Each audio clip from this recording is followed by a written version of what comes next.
Hi, everyone. I hope everyone can hear me well. Welcome to our first webinar that's part of our 2023 Recruit and Retain series by Storm 5. Today, we have two special speakers, Michael West, who is Chief of Staff from WCC Marketplace, and Olivier Kirkov, founder of Storm 5, and now Chief Revenue Officer at Levin Group. We're here today to talk about active versus passive hiring, which has been a very popular topic recently, considering the current economy and talent market. After many discussions with our clients, we realized that this topic is often a key challenge, but not fully spoken about. So we chose to cover this subject to further educate those in the market, whilst also gaining insights from other experts like yourselves, to discuss the best practices when approaching different hiring strategies, unlocking valuable discussions that can help you forecast better your 2023 growth plans. Before we hear from our speakers, it's important that we explain the difference between active and passive hiring. As you all guessed, active hiring is when you have budgeted, planned, and decided your recruitment process, as well as, of course, communicated through internal or external resources. On the other hand, passive hiring is when you aren't necessarily looking to fill a position, nor do you have any live roles available, meaning you're probably not actively interviewing and haven't put a designated budget aside. If you have any questions during today's session, please leave a comment and we'll do our best to answer in the question and answer at the end of our webinar. So to start with, as I said, we have our guest speaker, that is Michael West. Thanks for joining us today. Would you be able to introduce your role and your key objectives at PwCC? Yes, thank you for having me. Good morning, afternoon, evening, everyone. My role here, Chief of Staff, PwCC, I've been here for just under 2 years, and part of my key objectives here are with hiring. I used to run the HR department here before this promotion as well. So building a team, that can accomplish what we need to through an extreme growth period that I'll talk about in just a second. Cool. How many employees do you have currently at PwCC? Right now, we're about 170, but about a year ago, this time we're about 80. So we've doubled in about a year. Yeah. Impressive. And obviously, the reason why we wanted you here today is because you had the experience of hiring someone through us and didn't have a live vacancy or a process in mind. So to start with, it would be great if you could share maybe your recruitment strategy for PwCC in the last 6 months and how it's been evolving so far. Yeah, absolutely. So as I'm kind of mentioning, we had a lot of growth. And so previously when we started, let's say like 20 years ago, a lot of the growth would have been through word of mouth, like family, friends. They're a really small company, like 20 people. And so it wasn't until really the pandemic happened when this massive growth kind of started for us. And so recruitment strategy had to change completely. We had to create one essentially. We didn't really have one. And so now we are very active in a way where we have budgeted roles. We have a growth plan where we want to be 2 years, 3 years, 5 years, what roles we're going to need to get us there, et cetera. But then over this last 6 months too, we've been having to kind of adjust to be a little more passive because our industry's been increasing with competition. We've been seeing some things in the industry that's kind of caused some volatility, if you will.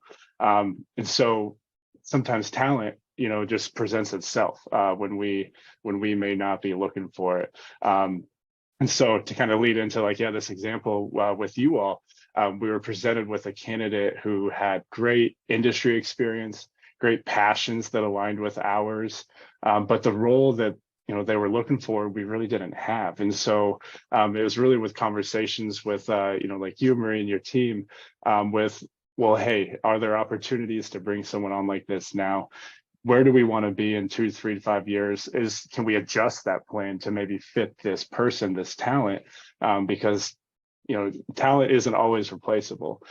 There's a lot of skills out there that's trainable, but there's also a lot of traits that aren't, and this person had some of those. And so it really was an opportunistic hire in the way where it was just a great talent. And so we decided to take the risk kind of away. It's like, so we decided, okay, what are the risks of bringing something on that we don't have a budget for right now, that we haven't planned for? And what are the potential rewards? And when we looked at that, the potential rewards just outweighed the risks. And in staffing, you can always reverse hires, although we don't like to. But we took that risk, and it's been phenomenal. We're really glad we did. Amazing. So going back to what you explained, what would be the key factors and the key elements that made an offer to that person and really kind of go all the way? It was conversations with them. We had a lot of conversations with them too. I will say, like, in recruiting, being as honest as you can, as open as you can to the candidates is really key. And so that's what we did with them. We're just very honest. We said, hey, we don't have a role necessarily for what you've done in the past, what you're looking for, but we see your skills, your talents, your passions, and they really align with ours. So we were just honest. We're like, we want to try to make this work, but talk to us about what you're looking for in the sense of how we might be able to make that work here. Kind of mesh the two worlds, if you will. And they were very open to it. Being honest with them allowed them to be honest with us about what their maybe concerns would be, but what their goals were. And so we try to say, okay, we can commit to those goals. It just may not be on a very conventional path. But it was those just honest conversations, I'd say, ultimately led us to that decision. Transparency. Yeah, 100%.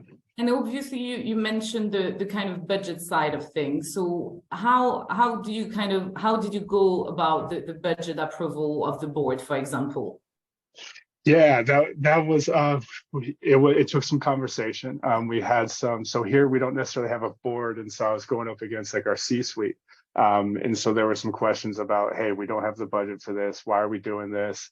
And so we had to really explain the value that was going to come out of that. So we started looking at dollars, and what do those dollars actually mean?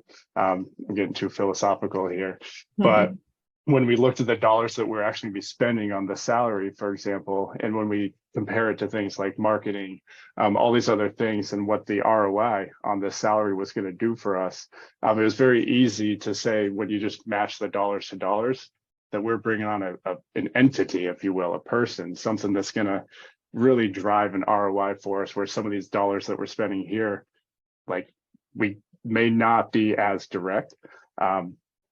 And that helped, being able to show, and then also put some new goals attached to it. Said, hey, if we're going to make this higher, then that means we need to change our revenue goals too. We need to be able to incorporate this salary in our future growth. And so that means now our revenue has to grow as well. And bringing on this talent is going to help us do that. And so bringing on the person that we weren't sure to bring on was ultimately going to help us bring the person on, if that makes sense. Like, yeah. And it's kind of shifting the priorities and the revenue in terms of growth. Super interesting. Absolutely. How do you find the impact of this hire so far? Obviously, it's been there for more than 3 months now, so it's a good time frame to be able to see the results and so on. How do you feel about the impact it's made in the business? Amazing. Like, some of the feedback I gave to you after they came on was, if we knew this is what it was going to be like, we would have done it. Like, we wouldn't have put up a fight or argument or even discussed it. Like, if we could see what we see today, we would have done this a year ago if we knew.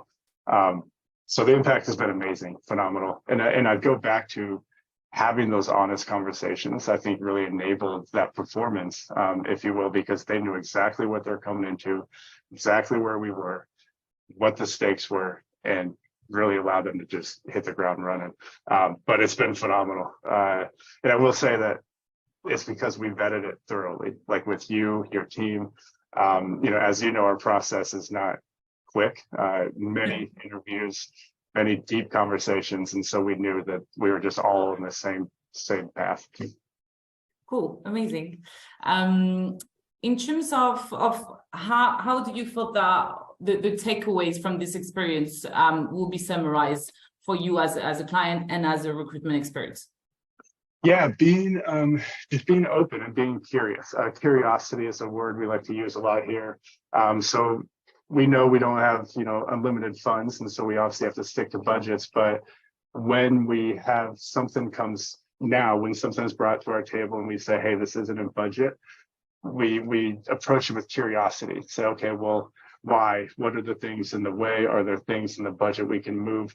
So instead of looking at things like just specifically with hiring, a budget is just a budget. Budgets can adjust, and those opportunities when they present themselves, just be curious. Be curious and ask yourself, is this something that could pay for itself down the road? And if so, are we willing to kind of get there? But curiosity, 100%. Yeah, that's a good one. Yeah. Well, thank you so much for sharing your experience. I'm pretty sure a lot of people were really interesting to hear about the insights. I'll pass now to Olivier. Olivier, do you have any questions maybe for Michael before we kind of start introducing you?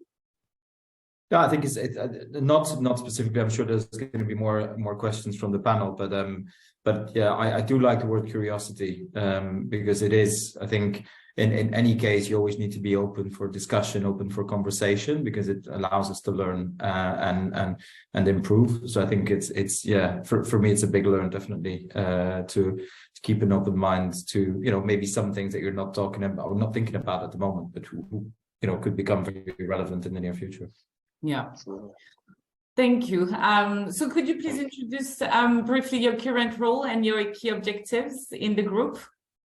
Yes. Hi. So my name is Olivier.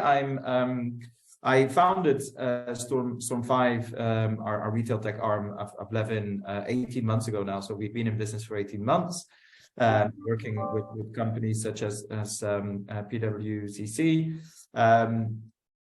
For 18 months, since 18 months, we've launched our business obviously in London. We've opened in Amsterdam, where I am now today. We've opened in Singapore, and we're looking for probably to have physical, teams on the ground in New York by the end of this year, probably Q4.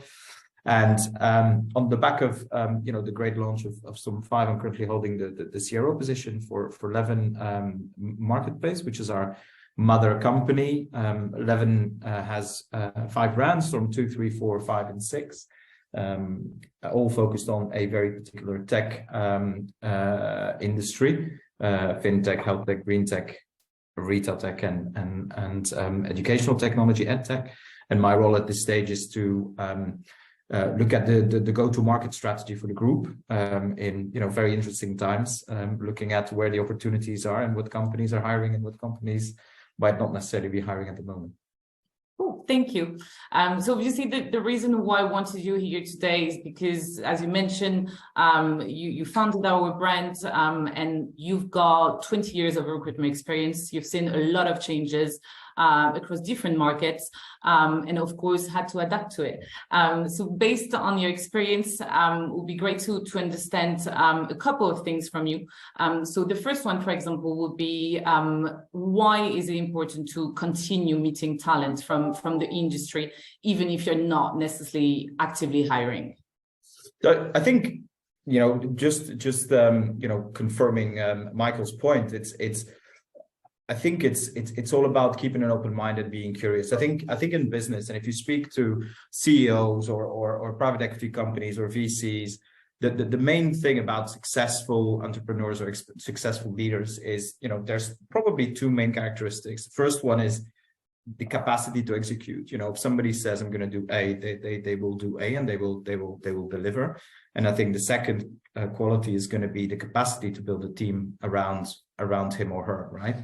So, and for me, these 2 core qualities are very interlinked.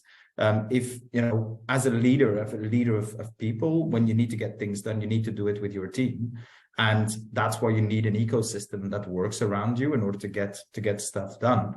So if we look at the current marketplace, which let's be honest, has been changing in the last 6-7 months, there's been so much bumps on the road, and certain industries have been impacted more than others. There is a common trend that still a lot of still very difficult to find great talent. As much as certain companies or certain industries are formally not necessarily hiring, it's still very difficult to find great people. Even if you are hiring, people struggle to find the right match with regards to what they're looking for. So in this situation, I think in a growth market, where everybody's like, come on in, I'm going to hire. The expectation is probably to spend about 40 to 50% of your time on actual development, actual meeting people for the growth of your business. I think in a less growth market, a lot of people kind of go back to zero, which I don't think is the right thing to do. I think you should always try and look for, probably like 2-3 people that you meet on a monthly basis, just keeping an eye on what's going on, because you never know what the future will bring, right? As much as you might have a very stable environment, things happen to people. People relocate. People leave your business. People might have health issues, and there will be challenges where a gap in your department needs to be filled. Now, if you don't have your ecosystem and your talent ecosystem fully functional, it will become a problem, and your capacity to execute is going to drop. So, as much as everybody will understand that unexpected circumstances, might occur in a lot of cases, if you go back to your CEO or your leader or your boss and you say, actually, I didn't hit my target because I had somebody who left my team. It's tough, but it is your problem, right? If you're a leader, it is your problem, and you need to be able to act when needed, and that's the expectation. And talking about ecosystem, how do you think hiring managers and talent teams will make sure they keep having that vast networking approach for backfill positions, for example? I think it's obviously two situations, right? There's companies who have the capacity to have a talent department. In my view, the talent department is the most strategic department of a whole business, I think. But unfortunately, not every company sees it like that. I think from a global perspective, sometimes talent is also one of the departments that we start looking at a little bit too quickly when things start slowing down on the hiring bit. But if you're lucky enough to work for a company that has a talent department, and I think Michael will undoubtedly confirm that, it's all about good practice, right? Common practice.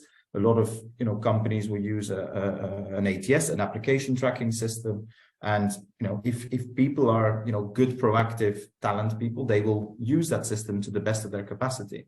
That means every incoming candidate will be acknowledged. There will be a form of communication going on with the incoming candidate. And again, like Michael was saying, there will be transparent communication with regards to the people that are trying to find a job in your business. So when a talent team is well set up, it could work perfectly. You get your incoming candidates, you have a pool of candidates that you entertain a little bit on a day-to-day basis or on a monthly basis. You update them with information, but you're just very transparent on, look, we really enjoyed the conversation. There might not necessarily be a job for you right now, but, and we would definitely keep you informed if something occurs. Now, unfortunately, in 80% of the time, that never happens because companies have a bit of to look at talent strategically, and they kind of pull them from pillar to post, and it's more reactive than being proactive. And, I shouldn't be saying this, but we actually, there's been a lot of cases where we place people who had applied maybe a year earlier to that same job, directly with the company, but because the talent team has been, and this is not because of the talent team, but because they've been doing loads of other stuff, something must have missed and there hasn't been any transparency. Now, if you then are in another situation, which is a smaller business where, you have a smaller talent department or a non-existing talent department, I think it's important to set yourself up with a good talent network. Again, I would advise to have, a couple, not too many, but a couple of trusted relationships with maybe some specialized recruiters, people that you trust, people who are not going to flood you with resumes or CVs, but people who know specifically what you like and who will be able to give you information about the market. And then, if you spend a little bit of time, as much as you're not going to hire within the next week or 2 weeks or a month, if you spend a bit of time on a weekly or a bi-weekly basis to speak to potential talent, and like Michael was saying, you're transparent to them. Like, we really like people like you. When the opportunity arises, I will call you back. Then that's the only thing that you need to do. But you need to put a little bit of effort into it in order not to be taken off guard when something unexpected happens. So obviously we've been talking with the market and the current economic climate. Why do you think it's still very important for talent teams and businesses to put some sort of budgets aside for future positions? I think it's having that backlog, that backfill. I think it's not because you're not hiring that you shouldn't be managing performance. I think sometimes what you will see, and maybe with slightly less experienced leaders, they will have a target.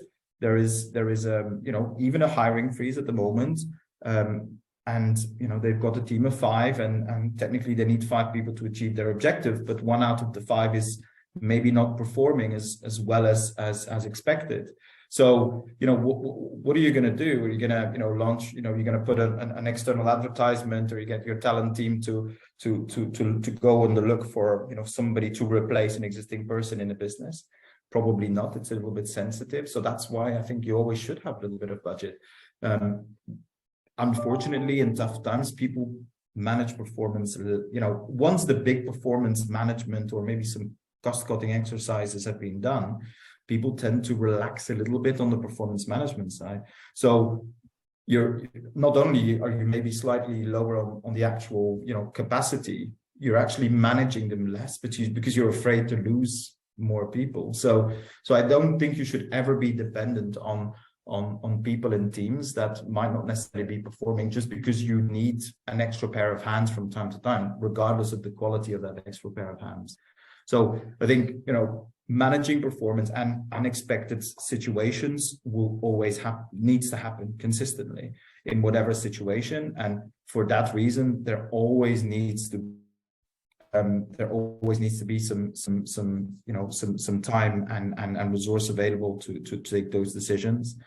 And yeah, I think that's the main reason, in my view. Thank you. If you had to maybe summarize your thoughts, what kind of key advices would you give to our audience today? I think always stay in touch with the market. I mean, I remember speaking to a lot of people. Always stay in touch with your candidates. Always make sure that you pay a lot of attention to your candidate journey. If somebody gets in touch, if I take the example of PwC, even if it's a worst candidate in the world, you want him to like PwC. So the way in which you organize the candidate experience, whether you're hiring or not, shows, is part of your, obviously, your employer brand and your brand identity. So I would always keep communication lines open and never go from one extreme to another. So that for me would be key. Just be open, be transparent, stay aware of what's going on in the market, and you'll feel a lot more comfortable when unexpected things happen. Thank you. Amazing. So yeah, I think after hearing from Mike, Olivier, it is quite clear that passive hiring should always be considered in order to keep a strong and relevant talent pipeline. It is beneficial to stay in touch with the specialist recruiter that understand your niche and the talent that might be missing within organizations. The key to successful hiring and growth is having an open mindset and be curious about meeting talents and giving room for them to have a real impact on your business. Once again, thank you so much, Mike and Oli, for speaking with us today. Thank you to everyone for tuning in. Hopefully, a couple of people will have some questions, so feel free to drop them now before it's too late. I'll wait a couple of seconds in case there is any kind of questions. It looks like we've got one from when we started, so that's interesting already. The first question is, what quality should you look for when seeking out a recruitment partner? Mike, would you maybe want to answer that? Yeah, That's a good one. Yeah, because there's a ton of partners out there, right? So like I get hit up all the time. We make a post on LinkedIn, doesn't matter. We get at least 5 agencies hitting us up within 24 hours. It is very easy, I'll say, it's very easy to just, because I do this, I'll see it's from an agency and I just hit archive, not even replying, moving on, done. But like to your point, like how do you know when you want to work with one? Which ones do you want to work with? So for me, the ones that stand out to me are the ones that show like respect in some levels. Like, do you respect my time? Do you respect my responses, my answers? Can we have an honest conversation? If I can't have an honest conversation with a recruiter and feel like they're being honest with me, I'm not going to trust them. So if I push back and I'm like, hey, I'm just not I don't have the time or space or money, whatever, to talk to you right now, I'm sorry. Sometimes they'll come back with a very respectful reply, in that I like that. So I'm like, okay, if I do hit up an agency, this might be one of the ones I'm going to do. So respect, number one. There's honesty too. Honesty, I have to have trust with them, that they're going to give me good talent, that they're going to listen to me, hear me. So someone who listens very well, and test them too. Like if they ask you, what are you looking for? And you tell them, then ask them to repeat it back to you. Be like, what did I just tell you I'm looking for? And if they can't tell you exactly what you just told them, they probably weren't listening to you. So maybe move on to the next, because they're probably going to give you a candidate that is not what you're looking for.